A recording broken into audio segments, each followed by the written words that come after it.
Film diawali dengan memperlihatkan Katagiri yang sedang cukur rambut. Namun tiba-tiba ia dipanggil oleh Mang Odik karena ada keributan di tengah kota. Dan sejenis monster granat pun muncul. Para B-Fighter terkaget karena sebelumnya mereka pernah mengalahkan monster ini di episode 11 yang kita sebut saja Mecha Bomber 2. Para B-Fighter pun berubah dan memanggil kendaraan listrik kreditannya serta menyerang monster granat itu.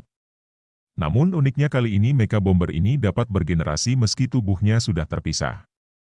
Bahkan Squart sudah memodifikasinya untuk mampu menggunakan self-destruct atau ledakan dari dalam monster itu. Para B-Fighter terkena dampak ledakan sementara Mecha Bomber dapat beregenerasi kembali menjadi satu kesatuan utuh. Berkali-kali pun dihancurkan namun Bomber tetap dapat menyatukan tubuh sampai suatu ketika monster itu salah menyatukan tubuhnya dengan alat cukur rambut. Namun bukannya malah bertambah lemah, monster itu mendapat upgrade senjatanya serta dapat menghisap energi dari benda elektronik sekitarnya. Setelah mendapatkan kekuatan, tiba-tiba monster itu langsung pergi hingga membuat Squarts pun heran. Mai menemukan sisa dari tangan robot yang terjatuh yang digantikan oleh alat cukur tadi. Sementara di kota Bomber mencukur rambut setiap warga sipil yang ia temui. B-Fighter mencoba menghentikannya. Namun niat monster itu untuk bertarung sudah hilang. Sampai ia pergi ke tempat tukang cukur dan hendak mencukur rambut si tukang cukurnya. Karena tukang cukur itu tidak mau, jadi dia berniat meledakkan diri sendiri. Di tempat lain, dia bertemu tukang cukur yang tadinya adalah pengguna alat cukur yang ia gunakan. Dia merasa kesal karena kondisinya masih bagus, tapi sudah dibuang. Unik juga di episode kali ini benda ada perasaannya. Karena kehilangan semangat tempur, Bomber dibawa kembali oleh Goum untuk diperbaiki. Setelah diperbaiki oleh Goum langsung, kali ini Blackbeard juga akan mendampinginya untuk mengalahkan B-Fighter. Sementara di markas Mang Odik sedang meneliti serpihan dari bagian si Bomber tadi. Tak lama Bomber pun datang kembali mendatangi B-Fighter. Sehingga pertempuran pun tak dapat dihindari. Ditambah Blackbeard membantunya dalam mengalahkan B-Fighter. Dalam pertempuran yang dahsyat tersebut, Mang Odik pun menemukan kelemahan dari Mecha Bomber. Yaitu tubuhnya tidak akan bergenerasi jika tidak ada gelombang elektromagnetik di dekatnya. Para B-Fighter yang sudah mengetahui kelemahannya pun mencoba mengalahkannya dengan menggunakan Mega Hercules untuk menetralisir gelombang dan kendaraan listrik kreditannya untuk menyerang. Alhasil Bomber pun terpisah kembali. Melihat masih ada pergerakan dari serpihannya, B-Fighter segera mengakhiri dengan tembakannya. Sehingga membuat Squarts dan Blackbeard mundur.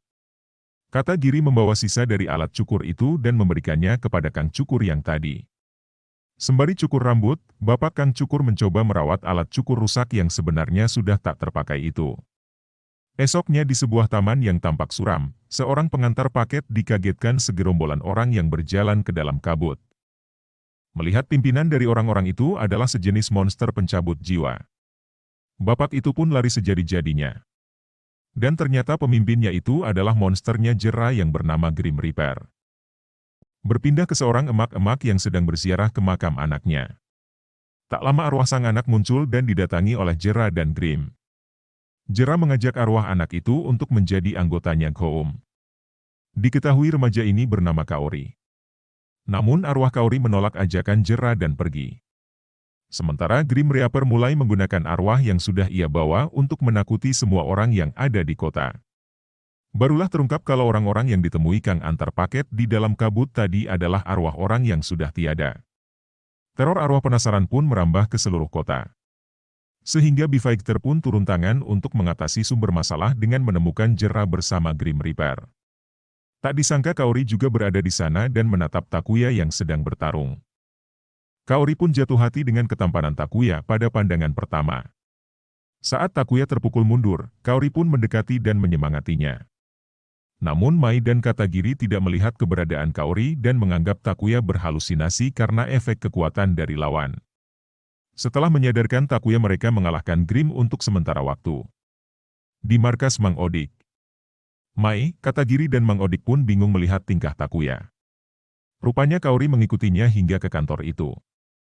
Mereka yang menganggap Takuya terkena hipnotis pun mencoba mencari cara penyembuhannya di internet. Kaori mengatakan kepada Takuya kalau ia jatuh cinta pada Takuya. Sebelum ajal menjemputnya, satu keinginannya untuk pergi kencan belum tercapai. Karena itu sekarang dia ingin mengajak Takuya berkencan. Namun keanehan Takuya segera dihentikan Mang Odik. Kaori yang tak terima pujaan hatinya dimarahi pun mulai membuat kerusuhan di markasnya Mang Odik. Di mana dia membuka pintu yang terdapat arwah-arwah penasaran yang dihipnotis oleh Grim Reaper sebelumnya. Arwah-arwah itu sekarang dapat dilihat oleh Mang Odik, Katagiri dan Mai. Pada akhirnya Katagiri dan Mai pun dapat melihat Kaori.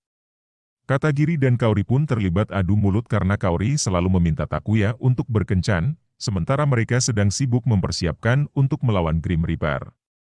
Kaori pun ngambek dengan mendorong Takuya dan pergi. Berpindah ke sebuah apartemen di mana ibunya Kaori tinggal. Ibunya membenarkan kalau anaknya bernama Kaori menghadap sang pencipta saat remaja karena sakit kronis. Ibunya menyimpan buku hariannya. Setelah Takuya membaca buku itu, dia pun terpikir sesuatu. Sementara di tempat Kaori berada, arwah yang galau ini didatangi oleh Grim dan Jera. Dia menghasut Kaori untuk mengalahkan Bifaichter agar dia bisa berkencan dengan Takuya. Tak lama Kaori kembali ke markas Mang Odik dan menyapa kelompok Bifaichter dengan ramah. Namun dia ingin mengajak kelompok itu ke suatu gudang kosong untuk rencana mengalahkan Grim Reaper. Setelah sampai di gudang kosong, Jera dan Grim muncul dan mengakui kalau Kaori sedang dalam kendali mereka. Alhasil pertempuran pun tak dapat dihindari. Di mana rencana Grim adalah melawan para Bifaichter dengan arwah-arwah penasaran yang tak kasat mata. Kaori pun tak dibutuhkan lagi setelah Bifaichter terdesak. Namun Takuya berjanji akan mengajaknya kencan jika memenangkan pertempuran tersebut dan mengalahkan Grim. Kaori yang tersadar pun meminta bantuan arwah-arwah lain untuk melepaskan Bifaichter untuk mengalahkan Grim. Bifaichter yang terlepas pun berubah dan bertempur sekuat tenaga dengan Grim. Kali ini Blackbeard juga muncul untuk bertempur dengan Takuya. Namun Go marah dan mengeluarkan petirnya untuk menghentikan Blackbeard. Karena ia berpikir itu adalah pertarungannya Jera. Pertarungan pun berlangsung sengit walau tanpa campur tangan Blackbeard. Tiga superhero ini dapat menyudutkan sang monster pengendali arwah. Hingga akhirnya Grim terkalahkan. Terkalahkannya Grim membuat arwah-arwah yang tersesat itu kembali ke dunianya. Sementara Kaori akan menagih janjinya kepada Takuya agar dia bisa kembali ke alamnya. Takuya pun menyanggupinya dengan mengajaknya ke taman bermain. Setelah lama seru-seruan bersama, Kaori berterima kasih kepada Takuya. Akhirnya dia dapat merasakan apa yang mengganjal dalam hidupnya selama ini sebelum ia pergi dengan tenang. Dan pada akhirnya, wujud Kaori pun menghilang di hadapan Takuya yang menandakan akhir dari episode yang horor ini. Sampai jumpa di episode selanjutnya.